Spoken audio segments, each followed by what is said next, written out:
দেগঙ্গায় বাড়িতে দাউ দাউ আগুন, রেল লাইনের ধারে বাড়িতে আগুন লাগে, সব হারিয়ে আর্তনাদ বিশেষভাবে সক্ষম বৃদ্ধার। জিয়াউলের সঙ্গে কথা বলবো। জিয়াউল, এই বৃদ্ধা কি তাকে উদ্ধার করা সম্ভব হয়েছে? এখন কি পরিস্থিতি, কি হয়েছিল? একদম দেখো, হঠাৎই গভীর রাতে আগুন লেগে যায় বাড়িতে, এবং শুধু একটি বাড়িতে নয়, পরপর 3টে বাড়িতে আগুন লাগে এবং সে আগুনের লেলিহান শিখায় আরো অন্যান্য বাড়িতে ক্ষতিগ্রস্ত হয়। মূলত হঠাৎই গভীর রাতে দেখতে পায় যে বাড়িতে দাউ দাউ করে জ্বলছে আগুন, কিন্তু কে বা কারা এই আগুন লাগিয়েছে এখনো পর্যন্ত স্পষ্ট নয়। কিন্তু বাড়ির যে সমস্ত আসবাবপত্র থেকে শুরু করে আরো একাধিক জিনিস কিন্তু নষ্ট হয়েছে। বিশেষ সক্ষম অর্থাৎ এই মহিলা, তিনি প্রতিবন্ধী, ফলে তার বাড়িতে কে বা কারা আগুন লাগিয়েছে সেটা কিন্তু এখনো স্পষ্ট না হলেও কিভাবে আগুন লেগেছে সেটাও জানার চেষ্টা করছে দমকলের আধিকারিকরা।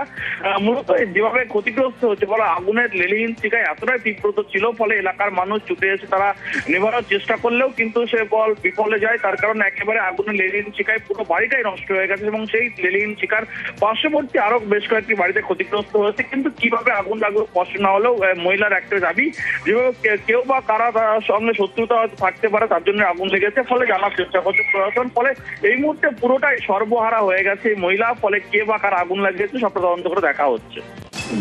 ধন্যবাদ জিয়াউল।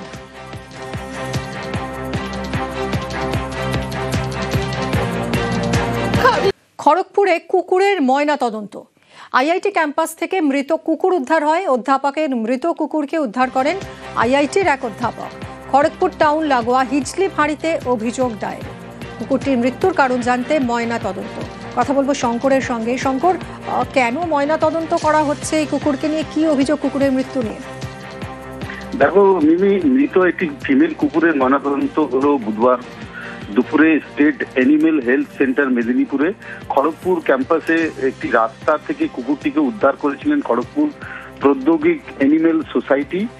ফলে সদস্যরা, খড়গপুরের এক অধ্যাপক তিনি উদ্ধার করেন এবং তিনি জানতে চান এই যে পরপর প্রায় 2 বছর ধরে 8টি কুকুর এবং 2টি বিড়াল মারা যায়, এবং এই কুকুরকে দেখে তার সন্দেহ হয় এবং তিনি অভিযোগ জানান খড়গপুর আইআইটি হিজলি ফাঁড়িতে। এই অভিযোগের পরেই তিনি গতকাল জানা যাচ্ছে যে মেদিনীপুর অ্যানিমেল এই সোসাইটিতে তিনি কুকুরের ময়নাতদন্ত করেছেন এবং তার প্রাথমিক যে রিপোর্ট আসা তার অপেক্ষায় তিনি রয়েছেন।